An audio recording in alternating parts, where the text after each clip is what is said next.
Olá pessoal, então na aula de hoje nós vamos falar sobre modelos experimentais baseado em inibição enzimática, né? Antes da gente entrar propriamente nos ensaios, eu vou fazer uma pequena revisão sobre enzimas, tá bom?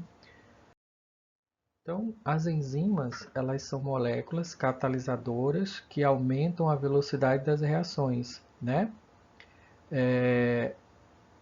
Então, praticamente todas as reações biológicas, né, as reações que alteram o metabolismo celular, elas são catalisadas por enzimas. Então, as enzimas elas têm um papel muito importante no nosso metabolismo e daí o, a sua importância e a importância do seu estudo, certo? Então, as enzimas, na verdade, nada mais são do que catalisadores, né? Elas catalisam uma reação. Por exemplo, a gente pode ver aqui uma, uma reação sem enzima, né? E uma reação com enzima, onde a gente vê que há um aumento da geração do produto, né? Então, elas fazem esse aceleramento da reação. Então, daí a, a sua importância. As enzimas, né, na parte de nomenclatura, elas terminam com o sufixo -ase, né? Então, praticamente todas as enzimas terminam com o sufixo -ase, né? Urease, hidrolisa a ureia, polimerase, polimeriza o DNA, né? Aí, no caso, a pepsina é uma enzima que não tem esse sufixo, mas também pode, como eu falei, pode ter, né? E é interessante também na hora que vocês forem categorizar essas enzimas, prestar atenção para esse númerozinho, que é o EC number, né? Esse EC number normalmente são 4 dígitos, eles identificam as enzimas de acordo com a sua natureza química e com a sua ação, né? Por exemplo, a enzima 2711 quer dizer que ela é uma transferase, né, pela primeiro número, é uma fosfotransferase, que é identificada pelo número 7. O 1 indica que ela transfere o grupo fosfato para o grupo hidroxi, e o outro 1 diz que ela tem a glicose como aceptor. Então, com esse número, eu consigo identificar várias características da enzima. Então, toda vez que vocês estiverem descrevendo uma enzima que vocês estão trabalhando, é interessante que logo após a enzima vocês identifiquem por esse número, né? Por esse SC number, que ele vai identificar a outra pessoa que for utilizar essa enzima, ela vai poder replicar utilizando exatamente esse número. Aqui alguns exemplos, ó. O 1 quer dizer que são oxirredutases, o 2 são transferases, o 3 são hidrolases, é aquele primeiro número, né, do SC number. O 4 são liases, o 5 são isomerases e o 6 são ligases, né? Um outro conceito interessante é o conceito de isoenzimas, né, ou isoformas. São enzimas que catalisam a mesma reação, mas apresentam estruturas diferentes, sendo estruturas primárias, secundárias ou quaternárias, e fazem a mesma reação. Aqui tem até o exemplo da desidrogenase lática, onde eu tenho pelo menos 5 isoformas que estão em diferentes tecidos, elas são quimicamente diferentes, mas fazem a mesma reação, tá? Isso são isoenzimas. Vamos revisar rapidamente alguns fatores que afetam a atividade enzimática, né? O primeiro deles é a temperatura, né? A temperatura e a estabilidade da enzima. A temperatura ótima para a maioria das enzimas humanas está entre 35 e 40, né? Acima de 40 graus, a maioria das enzimas desnaturam. Mas existem enzimas que também atuam em temperaturas mais baixas, abaixo até de 10 graus, quanto existem enzimas que gostam ou que atuam em temperaturas mais altas, né? Até acima de 70 graus, tá bom? Mas a maioria das enzimas requer uma temperatura em torno de 37 graus, tá? Que é a temperatura ótima de ação, né? De atividade. Um outro fator que altera muito a atividade enzimática é o pH. O pH, a gente sabe que o pH ele vai de 0 a 14, né? Sendo que o pH ótimo é o pH neutro, 7, né? pH 7 é o pH neutro. E as enzimas biológicas, a maioria delas, elas funcionam num pH próximo a 7, né? 7,2, 7,4, às vezes 6, 6,8, 6,9, tá bom? Mas existem enzimas que gostam de pH mais ácidos e enzimas que atuam em pH mais básicos, né? Mas a maioria das enzimas aí atuam em pH próximo a 7, 7,4, que é o nosso pH sanguíneo, né?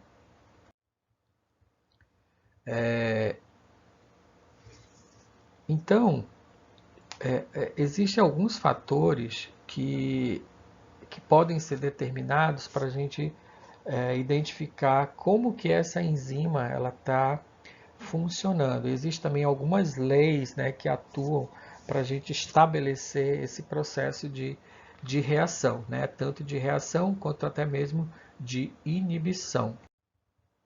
A, a cinética enzimática, né, ela tende aí a, ela é dada, demonstrada pela equação de Michaelis-Menten, né, que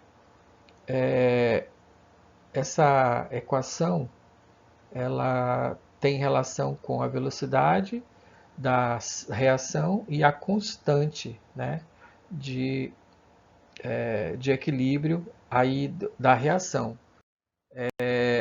Elas obedecem mais ou menos essa cinética, né, onde você tem uma fase que é exponencial e depois ela vai encontrando um equilíbrio e se estabiliza, né? Isso depende também de vários daqueles fatores que a gente estava falando, né? Concentração da enzima, concentração do substrato, temperatura, pH, tempo, né? Então são fatores que influenciam nessa velocidade da reação, tá bom? Quando a gente avalia uma reação, existem situações em que a gente está avaliando nessa área exponencial e existem situações que eu avalio a reação já pela formação do substrato na fase do equilíbrio, tá? Então eu tenho que ter essa informação, né, de qual é o momento em que eu devo estar avaliando aquela reação. Esse outro gráfico aqui, o gráfico de Linear Buck, ele avalia, um gráfico que eu posso construir de acordo com aquela cinética enzimática, e a partir dele eu consigo determinar a concentração, a velocidade máxima e o Km enzimático, né? E ele é muito útil para avaliar o tipo de inibição que pode ocorrer na atividade enzimática, né? Que a aula de hoje, basicamente, nós vamos falar de inibidores enzimáticos, né? Então, eu preciso, após eu identificar que existe essa inibição, um outro fator seria eu identificar qual é o tipo de inibição enzimática, ok? Se é uma inibição reversível, irreversível, tá competitiva, não competitiva, acompetitiva. E isso é feito a partir de experimentos onde eu faço a construção do gráfico, aquele gráfico que eu mostrei anteriormente, tá? Isso é muito útil quando eu estou trabalhando com substâncias isoladas, né? Com inibidor isolado. Quando é extrato, é um pouco mais complicado fazer esse tipo de gráfico, porque eu tenho que ter a concentração do inibidor, então fica mais complicado, né? Eu não sei exatamente qual é a substância que está inibindo lá, se for, por exemplo, um extrato, mas quando é uma substância isolada, isso é mais fácil, tá bom? Em relação ao tipo de inibidores, eles podem ser irreversíveis e irreversíveis, né? Os inibidores irreversíveis são aqueles, né, que atuam de forma, o próprio nome já está dizendo, de forma irreversíveis. Eles se ligam no sítio ativo da enzima e não desgrudam mais, né? E aí não existe como tirá-los de lá. Então, exemplo aí são alguns venenos, né?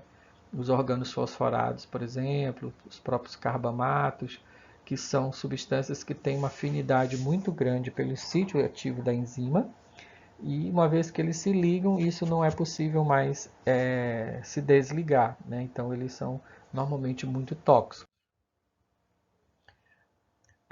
Os inibidores reversíveis, né? Eles são substâncias que se ligam são substâncias análogas ao substrato da enzima, mas que elas podem, elas não se ligam por ligações covalentes, então elas podem serem retiradas desse sítio. Então, dependendo da concentração do meu substrato ou do inibidor, a enzima vai dar preferência para agir pelo substrato ou pelo inibidor, certo? Então, eles fazem uma ligação competitiva, ok? Esses são os inibidores reversíveis. Olha só, uma coisa interessante. Ó, a ação dos inibidores competitivos ela é abolida a concentrações elevadas de substrato. Então, se eu tenho um inibidor competitivo e eu aumento a concentração do substrato da enzima, ela vai preferir a ligação com o substrato do que com o inibidor, né? Então, isso é uma característica importante. Isso pode ser visto aqui nesse gráfico embaixo, aqui, ó, onde você vê que à medida que eu aumento a concentração do substrato, há uma inibição da atividade de inibição. A inibição não competitiva, né? Quando o inibidor ele se liga à enzima no local diferente daquela do substrato, ou seja, não se liga no sítio ativo da enzima, né? Então ocorre uma diminuição aparente da velocidade máxima e o inibidor ele afeta a configuração mais apropriada à catálise. Exemplo, alguns metais pesados, grupo SH de proteínas. Na verdade, nesse caso, aqui a figura está mostrando ó, o inibidor se ligando num local diferente do sítio ativo, né? Então, ele vai afetar a velocidade da enzima, mas não depende da concentração do substrato, certo? Isso também pode ser visto naquele gráfico de inibição que a gente falou ali atrás.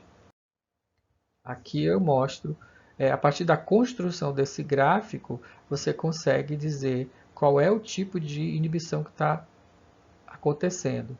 Não competitiva, competitiva, reversível ou irreversível, tá? Então, você pode construir esse gráfico a partir de experimentos onde você modifica a concentração do inibidor, a concentração do substrato, e aí você consegue definir qual é o tipo de inibição que está ocorrendo no seu experimento. Por que estudar inibição enzimática? Né? Quando a gente fala de modelos biológicos, modelos de ensaios biológicos, a inibição enzimática ela é uma das ferramentas muito usadas para estudo, principalmente de fármacos.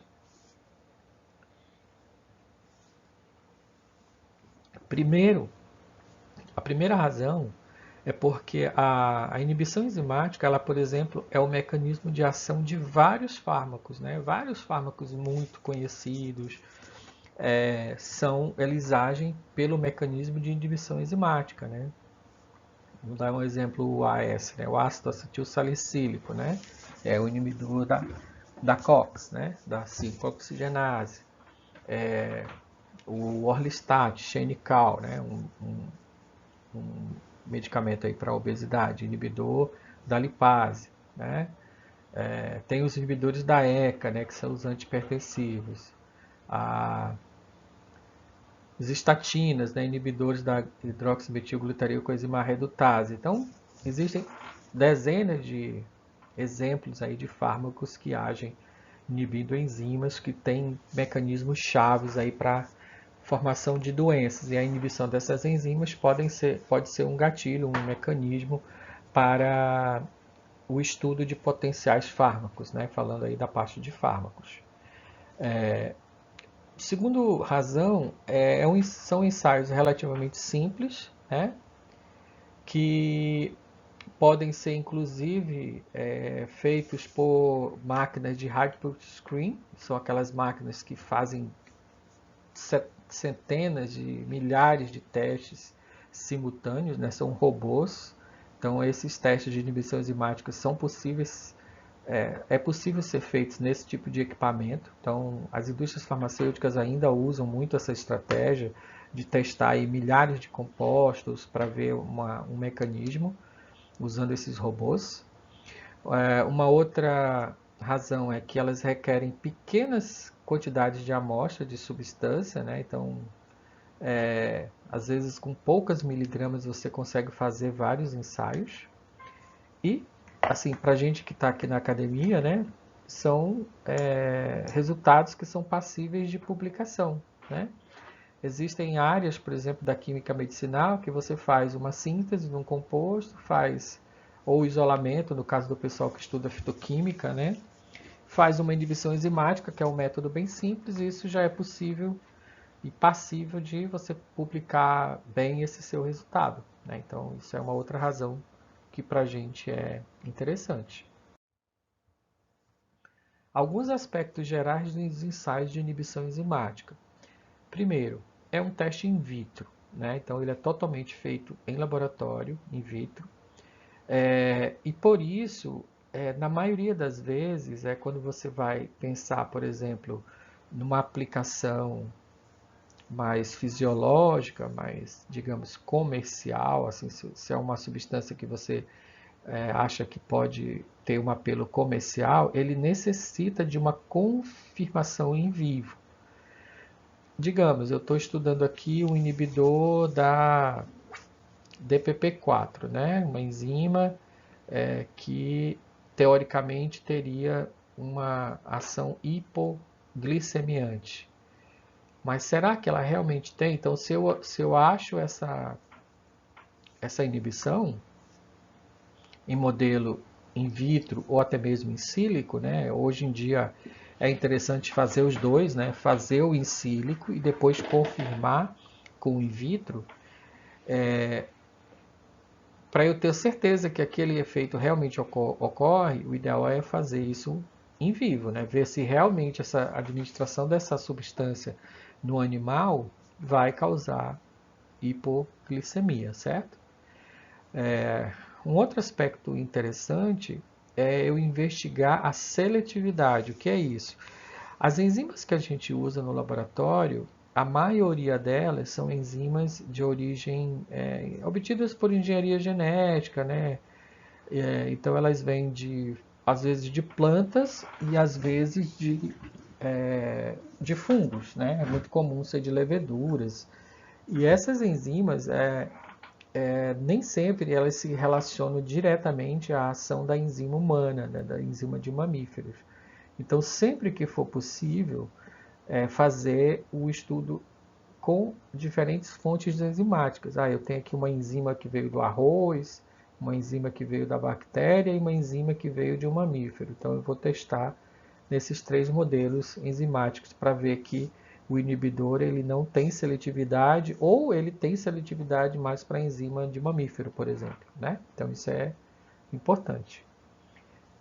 Um outro aspecto também desse ensaio para quem está fazendo, é conhecer o princípio da reação. Então, é muito importante conhecer esse princípio da reação, porque isso vai fazer com que eu possa entender né? Quando der algum problema ou quando aquela reação não ocorrer de forma adequada, eu conseguir entender realmente o que está acontecendo ali. Então, dá uma estudada no princípio da reação para que isso possa ficar bem claro para o investigador, né? Para quem está fazendo o experimento. Um outro aspecto interessante é que normalmente se usa substratos colorimétricos ou fluorimétricos, né? Então, a revelação da atividade ela vai se dar num equipamento que lê cor ou fluorescência, né? Ou até mesmo quimiluminescência, mas os mais comuns é colorimetria e ou fluorimetria. O princípio geral de todos os testes de inibição, ele se dá da seguinte forma. Você tem aqui a enzima que se liga ao seu substrato, gerando um produto, ok?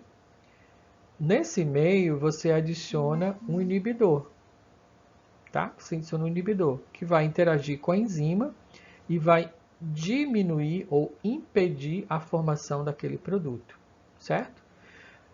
Aí a gente viu lá os tipos de inibição, que essa inibição ela pode ser competitiva, não competitiva, reversível ou irreversível. Vai depender de onde esse inibidor está se ligando na enzima, né? Está interagindo com a enzima. E aqui tem umas questões importantes que a gente viu também, que é a questão da diferença de concentração do substrato com o inibidor. Então, normalmente, a concentração do inibidor que é colocada na reação, ela é sempre menor do que a concentração do substrato, tá?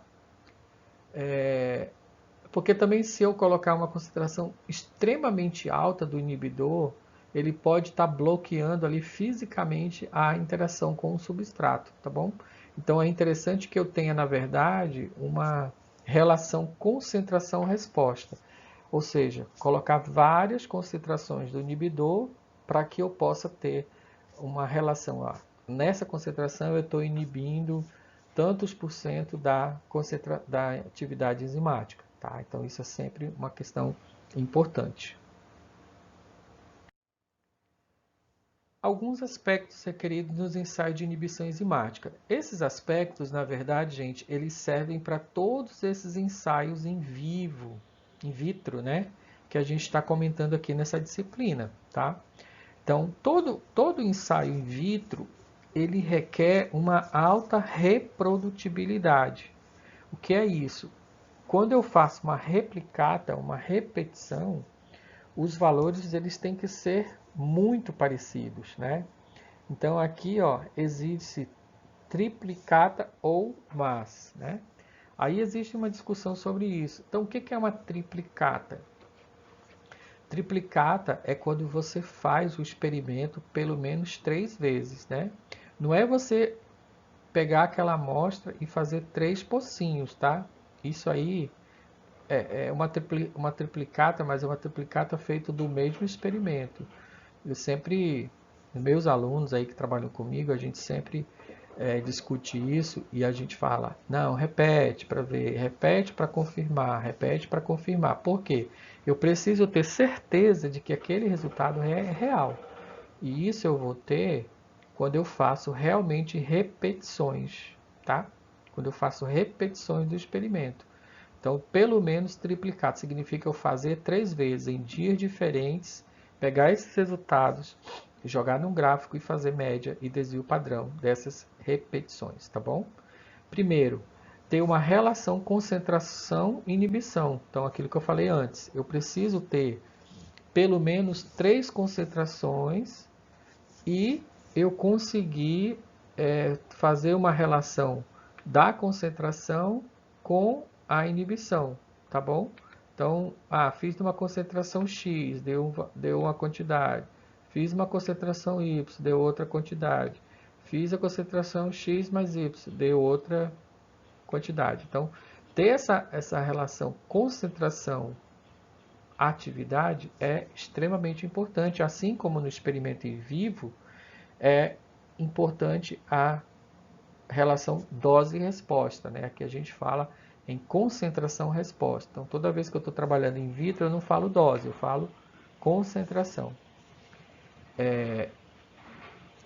Um outro aspecto é investigar a seletividade, né? Aquilo que eu já comentei, né? Ah, eu tenho várias fontes enzimáticas, então eu tenho que testar pelo menos mais de uma fonte para saber se ele tem seletividade ou não. A determinação da concentração inibitória 50, que tem relação com essa questão de relação concentração-inibição, né? Quando eu determinar 650, eu estou mostrando qual é a concentração capaz de inibir 50% da atividade. Então significa que eu testei várias concentrações, tá? E um quinto tópico é descrever o tipo de inibição, que aí eu vou fazer aqueles experimentos onde eu altero a concentração do substrato, a concentração do inibidor, né? E vou averiguar o tipo de inibição, se é uma inibição competitiva, não competitiva, reversível, irreversível, né? Sempre que possível, isso é muito importante de ser feito. Fatores que influenciam os ensaios de inibição enzimática. Primeiro, preparação dos reagentes, né? Então, tem uma boa balança para pesagem, né? O cuidado com a água, a qualidade da água, isso tudo vai fazer diferença na hora da análise, né? Na hora do experimento. Ter o cuidado com o tempo da reação, a temperatura do banho-maria, o pH da reação, né? Isso tem a ver com a preparação de um bom tampão, né? Então, isso tudo faz diferença na reação. Um dos problemas mais frequentes é exatamente esse controle do pH. Então, o tampão ele tem que ser verificado, o pH, todas as vezes que eu for fazer a reação, porque dependendo do tempo de preparação desse tampão, esse pH pode ser alterado. E isso influencia, como a gente viu ali atrás, muito na atividade enzimática, né? Então, verificar diariamente, ou no dia que for fazer o experimento, verificar esse pH do tampão, para ver se ele está adequado ao pH ótimo da enzima. Pipetagem é um dos critérios importantíssimos, né? Porque às vezes a gente pipeta volumes muito pequenos, muito baixos, né? 10, 5 microlitros. Então, se a pipeta, por exemplo, estiver descalibrada, ou se a pessoa que está executando não tiver uma boa destreza, né, com o uso da pipeta, isso pode intercorrer em erro. A pesagem também tem uma balança adequada, de acordo com o peso, porque às vezes você quer pesar 1 miligrama numa balança que o mínimo é 10, então não vai rolar, não vai funcionar. Então, ter a balança adequada para pesar aquela quantidade. Isso acontece muito frequentemente quando a gente trabalha com bioquímica, né? Porque a gente normalmente pesa quantidades muito pequenas, né? A gente tem uma limitação aí das substâncias, então às vezes eu quero pesar, por exemplo, 1,3 miligramas. Então, o ideal é ter uma balança de 5 casas, que esteja num local adequado, né? Para eu poder fazer essa pesagem. Então, isso tem que, tem que ter cuidado com isso, senão o meu resultado, o meu experimento vai ser furado, né? Fazer um bom cálculo da inibição, né? Ter um sistema de fazer esse cálculo de inibição. A gente vai falar um pouquinho sobre isso depois ali. Normalmente esses cálculos são baseados na inibição, na reação, né, de cor ou de fluorescência. Então você vai ter ali o seu pocinho que é sem o inibidor e o pocinho com o inibidor, e você vai fazer uma regra de 3 ou jogar numa curva, né, para você calcular essa inibição do seu substrato. Característica química do inibidor, né, a gente já viu isso, então saber de que classe ele é, por exemplo, às vezes ele é mais lipossolúvel, eu estou fazendo uma reação em meio aquoso, então às vezes não vai acontecer a reação, né, porque ele não está dissolvido e tal. Tem uma série de questões aí interessantes que tem que ser averiguadas. E, de novo, conhecer o princípio da reação de inibição, né? Eu falo isso, gente, porque, assim, ó, por exemplo, num estudo, por exemplo, inibição da lipoxigenase, né? Uma enzima que a gente vai falar daqui a pouco. Uma enzima que atua pela oxidação do substrato, né? Então ela faz causar a oxidação do substrato. Se eu estou trabalhando com uma substância que é antioxidante, nessa enzima, provavelmente ela pode inibir a oxidação do substrato e não interagir com a enzima, entendeu? Então, eu tenho que saber diferenciar nesse caso o que seria uma inibição enzimática propriamente dita de uma simples redução do meu substrato, né? Ou um impedimento da formação do produto, né? Ou uma inibição do produto formado a partir daquela substância. Então, todas essas enzimas oxidases, quando eu vou trabalhar com ela, mas com substâncias que são antioxidantes, é bem complicado, porque eu tenho que saber exatamente se aquele efeito está se dando pela inibição da enzima ou está se dando pela propriedade antioxidante do composto. Isso é só um exemplo, porque eu devo conhecer exatamente a reação de inibição, né? Como que essa enzima funciona e quais os fatores que influenciariam na ação dessa enzima. Aí nós vamos entrar aqui em algumas enzimas, vou dar alguns exemplos, né, de enzimas que podem ser utilizadas dentro desse contexto do que a gente já falou, que eu ia dar ênfase na disciplina, né, a parte de doenças crônicas. Nós não vamos entrar muito aqui na questão das doenças infecciosas, nem na parte ambiental, né, mas que existem também enzimas que podem ser estudadas nessas outras áreas, né?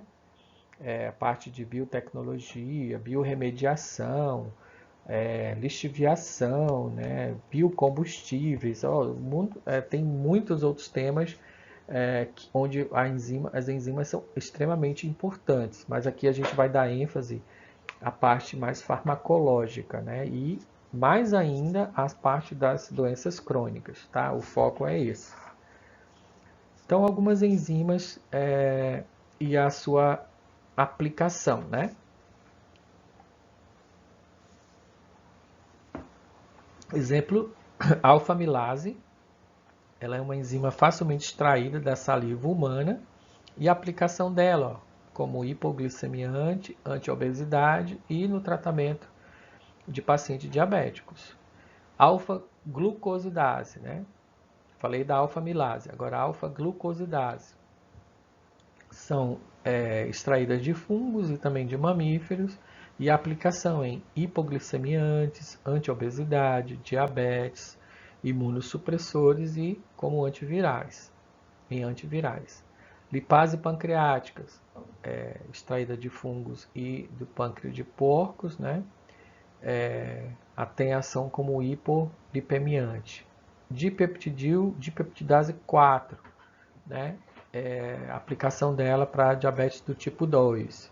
Xantinoxidase, por exemplo, seria o inibidor da xantinoxidase seria uma substância para diminuir ácido úrico, também para o tratamento da isquemia e reperfusão. Mieloperoxidase, né, ela é obtida de neutrófilo humano, seria um anti-inflamatório e também uma substância anti-aterosclerótica.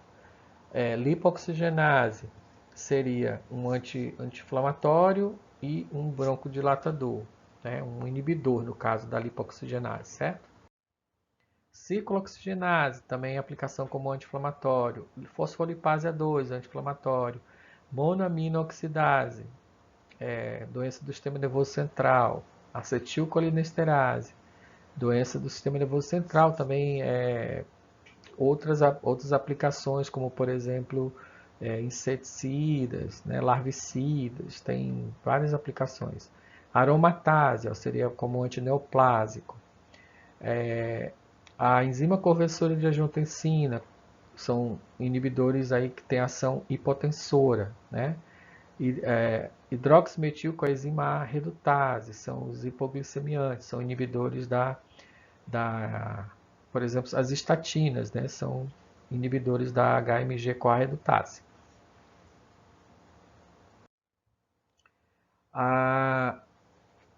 Outras enzimas, né? A tirosinase ela é uma enzima mais para aplicação aí em cosmético. A inibidores da tirosinase seriam usados como despigmentantes da pele, né, tira mancha. A colagenase, por exemplo, inibidores de colagenase atuariam na cicatrização, no anti-envelhecimento da pele, a própria elastase também. A hialuronidase é uma outra enzima também de aplicação cosmética, né? Que ela degrada o ácido hialurônico. O ácido hialurônico é uma substância vital aí para a manutenção da integridade da pele. Seria também ter uma aplicação anti-envelhecimento cutâneo. E eu coloquei um exemplo aqui da parte infecciosa, que é a desidrogenase lática de plasmódio, né? A atividade dela, o inibidor dela, poderia ser utilizado como antimalárico, né? Inclusive no meu laboratório a gente chegou a fazer já esse teste, né? Bem simples de ser feito, onde a única dificuldade é conseguir a enzima, né? Consegue a enzima, aí você tem uma forma de revelar a atividade da enzima, você pode pegar a sua substância e verificar se ela está inibindo a formação da cor, né? A partir do substrato. Tem um substrato já bem conhecido da desidrogenase lática. Então é um experimento bem simples de ser feito e que ele pode servir como, por exemplo, uma ferramenta de screening para o estudo de antimaláricos, né? Extrato de planta, substâncias isoladas. Então, a única dificuldade aqui é obter a enzima, né? Se você conseguir a enzima, que tem laboratórios que produzem, né, essa enzima específica, você conseguiria montar esse experimento. Então, vamos falar, não quero também me estender muito, sobre algumas dessas enzimas mais especificamente, né? Primeiro, a alfa-amilase é uma enzima chave na absorção de carboidratos, né? Ela faz a quebra do amido, aquele açúcar mais complexo que a gente ingere. Ela está presente na saliva e no pâncreas. Inclusive, a alfa-amilase, gente, é facilmente extraída da saliva humana. Se vocês procurarem no Google, coetanol gelado é uma das enzimas mais fáceis de ser extraída em qualquer laboratório, até mesmo em casa você consegue fazer essa extração. Só precisa de tubo de ensaio, etanol gelado e uma centrífuga para fazer essa extração. Ela sai praticamente pura. Então é bem tranquila de fazer. O inibidor padrão dela é a faseolamina, que é extraída do feijão branco, né? E ela também é inibida pela carbose, que é um medicamento usado aí no tratamento do diabético tipo 2, né? Diabetes tipo 2. Só aí mostrando como que ela age, né? Então é uma enzima bem fácil de ser obtida e bem fácil de ser testada em laboratório.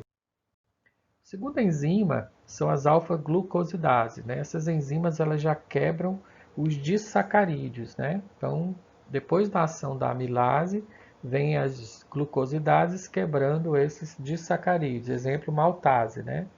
É interessante que normalmente a enzima que a gente compra para fazer o teste é uma enzima de levedura, né? E eu também posso adquirir uma enzima que é extraída do intestino de rato. Então essa enzima é uma enzima mais específica, tá? Então eu posso trabalhar com essas duas fontes de enzima.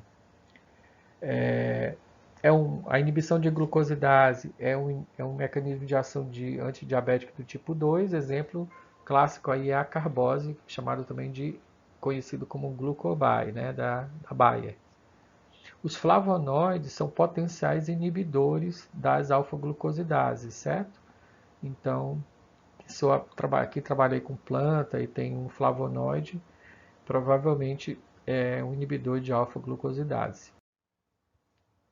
Uma terceira enzima é a lipase pancreática.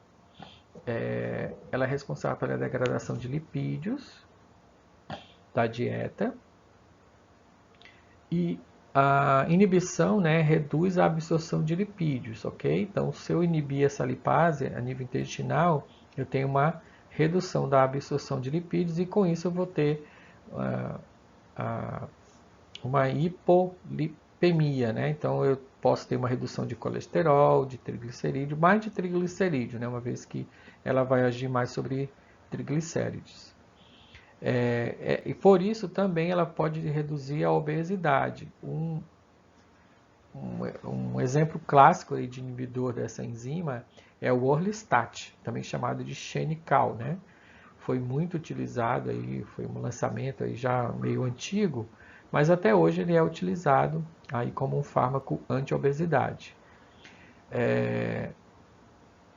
Nos ensaios que a gente faz em laboratórios, podem ser utilizados vários substratos, tá? Mas existem um substrato que é o que é o principal, se eu não me engano, é retinil palmitato, tá bom? A quebra dele gera um cromógeno amarelo, e aí você pode fazer a medição por espectrofotometria. Aqui só mostrando como que funciona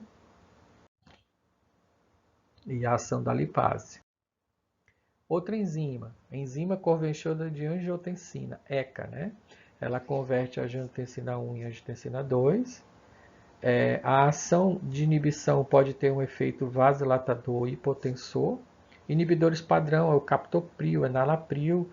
Não sei se vocês conhecem a história, mas eles foram inicialmente isolados do veneno da cobra, né? De um tipo de cobra, acho que é jararaca. Esse estudo feito até por um brasileiro, que deu origem a esses hipotensores que são utilizados até hoje, né? É possível ser montado no laboratório um experimento onde você avalia a ação da inibição da ECA através de fluorescência, tá bom? E é interessante sempre confirmar essa atividade com testes em vivo, né? Você tem modelos de indução de hipertensão em animais ou animais que já são geneticamente hipertensos e que podem ser tratados com o seu inibidor e ver se eles podem reduzir a hipertensão.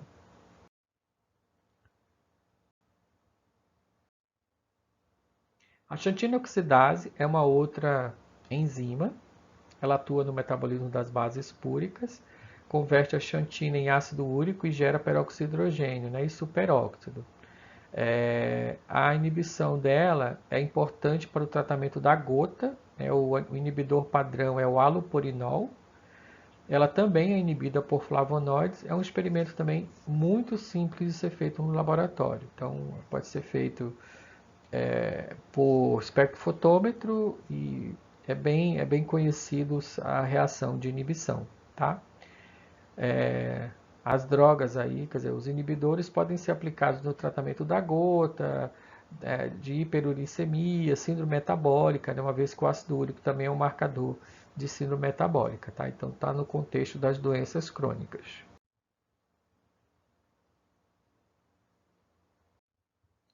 Mieloperoxidase, né? É uma enzima expressa em neutrófilos. A gente falou sobre ela nas primeiras aulas, né? Ela é enzima utilizada aí nos macrófagos para a defesa, né, inata do organismo. Através dela são produzidas espécies reativas, como o ácido hipocloroso e o oxigênio singlete. E ela está muito relacionada também à parte inflamatória, né? Então, os inibidores de mieloperoxidase poderiam ser, né, anti-inflamatórios, certo? Ela também tem relação com a aterosclerose, né, câncer e doenças neurodegenerativas. Então, a busca de inibidores da mieloperoxidase pode ser uma ferramenta interessante para desenvolvimento de fármacos nessas doenças, né? Os flavonoides, de novo, né, são substâncias que inibem essas enzimas. Aí a gente entra aqui algumas enzimas para aplicação em cosmético, né? Colagenase, elastase, né? São enzimas que fazem a quebra do colágeno. É uma enzima dependente de zinco, né? E podem então ser aplicadas aí na busca de substâncias para aplicação em desenvolvimento de cosméticos, né? De novos cosméticos. A tirosinase é uma outra enzima também que ela participa na síntese da melanina, né, aquele pigmento de cor escura da pele. E a inibição da tirosinase, ela é um dos mecanismos importantes nos despigmentantes da pele, né, para clarear a pele, para tirar a mancha da pele, tá? Então, uma busca aí de inibidores dessa área, né? Então, existem países que principalmente os países asiáticos, né, tem uma avidez, tem uma necessidade, né? Eles gostam muito de despigmentantes, né? Não gostam de ter a pele escura. Então, falando aí do ponto de vista mais comercial, existe uma busca aí de inibidores da tirosinase. O inibidor padrão dela é o ácido cógico, que é uma substância extraída do arroz, né? É um inibidor potente da enzima e ele age quelando íons cobre, que são fundamentais para a ação da tirosinase. Então, retira o cobre e aí a tirosinase não age e não faz a formação da melanina, tá? Mas ele tem algumas limitações e por isso existe busca aí por novos inibidores. Aqui é como ocorre a reação, né? Tirosina sofre ação da tirosinase, produzindo a dopa, que sofre ação novamente da tirosinase, produzindo a dopa-quinona, que vai dar origem à melanina, né? Então aqui os inibidores eles vão agir em uma dessas fases. Como ela é uma enzima oxidativa, né, a tirosinase, tem aquele problema que eu falei para vocês, né? Se a substância for uma substância antioxidante, muito antioxidante, eu tenho que ter cuidado se essa inibição ela não é uma inibição no produto formado ou ela realmente é uma inibição na enzima, né? Então eu tenho que fazer testes adicionais para confirmar essa hipótese. Só um exemplo de como acontecem essas reações, né? Aqui, por exemplo, ó, eu vou colocar 25 microlitros da enzima, 75 microlitros do inibidor padrão, né? O inibidor que eu estou buscando. E aí eu deixo normalmente incubando por um tempo, né? E eu coloco também diferentes concentrações do meu padrão de inibição, ok? Isso fica incubando aqui, ó, 5 minutos a 37 graus. Depois eu vou adicionar o substrato, certo? Que vai revelar a cor. Depois eu incubo novamente para poder haver a ligação da enzima com o substrato, né? Então, se ela tiver agido com o inibidor que eu estou testando ou com o meu inibidor padrão, ela não vai interagir com o substrato. Depois disso eu faço a leitura, tá? E aí eu vou ver, normalmente, onde houve a inibição fica clarinho e onde não houve a inibição fica bem escuro, né? Mostrando que houve a ligação da enzima com o seu substrato. E aí eu posso, por exemplo, mostrar aqui um efeito de inibição dependente da concentração, né? Você vê que nesse resultado, ó, ele testou 1,25, 2,5, 5 e 10. Ele observou uma inibição mais significativa a partir da concentração de 10, no caso, eu acredito, miligramas, né, por ml. Ó, aqui mostrando novamente um outro gráfico, onde ele testou em várias concentrações, e aqui ele conseguiu calcular 6,50, né? Então, gente, essa é a aula sobre inibição enzimática. Eu espero que vocês tenham entendido. Se vocês tiverem alguma dúvida, vocês podem mandar também no chat os comentários da atividade, né, lá aqui no Google Class, ou manda por esse e-mail que eu tento responder para vocês, tá bom?